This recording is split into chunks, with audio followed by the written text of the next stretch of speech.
सोचिए, हमारे अस्पताल वो हर रोज कितना सारा खतरनाक कचरा पैदा करते होंगे। आज हम इसी छिपी हुई दुनिया में झांकने वाले हैं, एक ऐसी यात्रा को समझने वाले हैं जो हमारी आंखों से तो ओझल है, लेकिन हमारी सुरक्षा के लिए बेहद बेहद जरूरी है। हम सब कभी ना कभी इलाज के लिए डॉक्टर के पास तो जाते ही हैं, है ना? पर एक सवाल है जो शायद हम में से ज्यादातर लोग कभी नहीं पूछते कि भाई इलाज में इस्तेमाल हुई वो सुई, खून से सनी रुई या वो दवा की खाली शीशियां आखिर जाती कहाँ हैं? इनका होता क्या है? और इसका जवाब, यकीन मानिए, हमारे स्वास्थ्य और हमारे इस प्लेनेट के भविष्य दोनों के लिए बहुत ज्यादा मायने रखता है। अस्पताल वो जगह जहां जिंदगियां बचाई जाती हैं, लेकिन जानते हैं यहीं पर एक अनदेखा खतरा भी जन्म लेता है। सुनने में अजीब लगता है ना? चलिए इसी पहेली में थोड़ा और गहराई से उतरते हैं। देखिए, ये बात तो साफ है कि इलाज की प्रक्रिया में जो भी कचरा निकलता है, अगर उसे सही तरीके से हैंडल ना किया जाए तो वो बहुत बड़ा खतरा बन सकता है। सिर्फ मरीजों के लिए नहीं, बल्कि उन हेल्थ केयर वर्कर्स के लिए, आम लोगों के लिए और हमारे पूरे पर्यावरण के लिए। तो सवाल उठता है कि इस खतरे से निपटा कैसे जाए? इसका जवाब छिपा है कचरे को वहीं अलग करने में जहां वो पैदा होता है, बिल्कुल शुरुआत में। और यहीं से बायोमेडिकल वेस्ट मैनेजमेंट की असली कहानी शुरू होती है। इसकी परिभाषा वैसे काफी सीधी सादी है।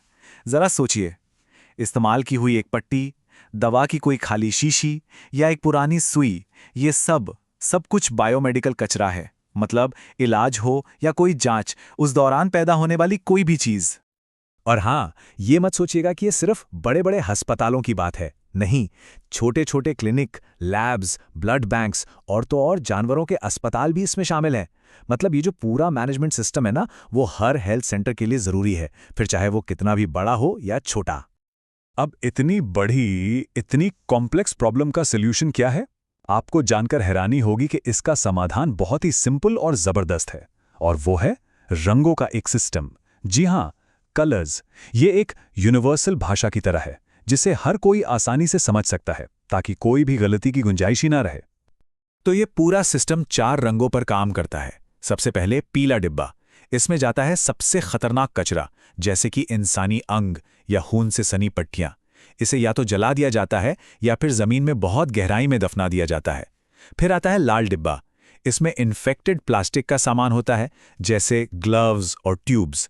इनको ऑटोक्लेव यानी तेज भाप से पूरी तरह स्टेरिलाइज किया जाता है। अच्छा, अब नीले या सफेद डिब्बे की बारी। इसमें सुई और ब्लेड जैसी नुकीली चीजें डाली जाती हैं। इन्हें भी स्टेरिलाइज करके टुकड़ों में काट दिया जाता है। और आखिर में है काला डिब्बा, जिसमें बेकार दवाइयां और केमिकल्स होते हैं जो एक सेफ लैंडफिल में भेजे जाते हैं। तो ठीक है, कचरा सही रंग के डिब्बे में चला गया, पर इसके बाद क्या? क्या कहानी यहीं खत्म? नहीं, असल में इसकी असली यात्रा तो अब शुरू हुई है।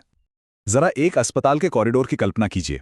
हर रोज खास ट्रेनिंग लिए हुए कर्मचारी आते हैं, इन थैलियों को उठाते हैं, उन्हें अच्छी तरह से सील करते हैं, लेबल लगाते हैं और फिर ढकी हुई ट्रॉलियों में रखकर एक सेफ स्टोरेज एरिया तक ले जाते हैं। मतलब हर एक कदम पर पूरी सावधानी बरती जाती है। और इस पूरे प्रोसेस में जानते हैं सबसे कीमती चीज क्या है? समय। सिर्फ 48 घंटे। जी हां, ये सिर्फ एक नंबर नहीं है, ये वो डेडलाइन है जो हमें खतरनाक इन्फेक्शन से बचाती है। और इस नियम का पालन बहुत सख्ती से किया जाता है। तो अब कचरा अस्पताल से बाहर निकलने के लिए तैयार है। सड़क पर एक खास तरह की गाड़ी चलती है, जिस पर एक वार्निंग सिंबल, बायोहैजार्ड का निशान बना होता है। ये गाड़ी किसी और काम के लिए इस्तेमाल नहीं होती।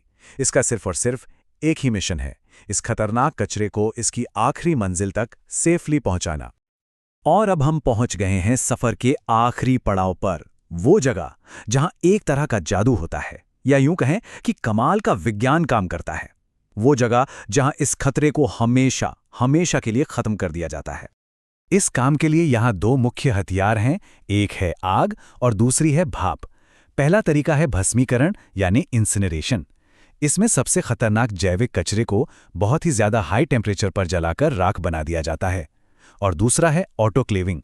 इसमें हाई प्रेशर स्टीम यानी तेज भाप का इस्तेमाल करके प्लास्टिक और नुकीली चीजों को पूरी तरह से कीटाणु रहित यानी स्टेरिलाइज कर दिया जाता है। अच्छा, इनके अलावा भी कुछ और तरीके हैं। जैसे कुछ कचरे को जमीन में काफी गहराई में दफनाया जाता है, और जो प्लास्टिक स्टेरिलाइज हो चुका है उसे श्रेडर मशीन से छोटे छोटे टुकड़ों में काट दिया जाता है, ताकि कोई भी उसका दोबारा इस्तेमाल ना कर सके। और हाँ, वो जली हुई राख और बाकी केमिकल वेस्ट उसे खास तौर पर बनाए गए सिक्योर लैंडफिल में सेफली जमा कर दिया जाता है। तो हमने इस कचरे की पूरी यात्रा देख ली, शुरू से लेकर आखिर तक। लेकिन एक बड़ा सवाल अब भी है, आखिर ये सब इतनी सावधानी से, इतने नियमों के साथ क्यों किया जाता है? जवाब बहुत सीधा है, हमारी और हमारे इस प्लैनेट की सुरक्षा के लिए। ये पूरा सिस्टम सिर्फ हम लोगों की ही नहीं, बल्कि उन गुमनाम हीरोज़ की भी रक्षा करता है जो पर्दे के पीछे ये सारा मुश्किल काम करते हैं। उन्हें पूरी ट्रेनिंग दी जाती है, सेफ्टी गेयर दिए जाते हैं और ज़रूरी टीके जैसे कि टेटनस और हेपेटाइटिस बी के लगाए जाते हैं, ताकि वो खुद सेफ रहते हुए हम सबको सेफ रख सकें। लेकिन सवाल ये है कि क्या हम इससे भी कुछ बेहतर कर सकते हैं? और जवाब है, बिल्कुल कर सकते हैं। देखिए, सबसे अच्छा सॉल्यूशन तो यही है कि कचरा पैदा ही कम हो, है ना? इसके लिए हमें क्या करना होगा? दोबारा इस्तेमाल होने वाली चीज़ों को बढ़ावा देना होगा, प्लास्टिक का यूज़ कम से कम करना होगा और रीसाइक्लिंग को अपनाना होगा। यही आगे का रास्ता है। तो देखा, ये कहानी सिर्फ मेडिकल वेस्ट की नहीं है, ये उन सभी अनदेखे, अदृश्य सिस्टम्स की कहानी है जो चुपचाप हर रोज हमारी दुनिया को बेहतर और सुरक्षित बना रहे हैं। तो अगली बार जब अपने आसपास देखें तो जरा सोचिएगा कि ऐसी और कौन-कौन सी छिपी हुई कहानियां हैं, कौन से सिस्टम्स हैं जिन्हें हम रोज नजरअंदाज कर देते हैं।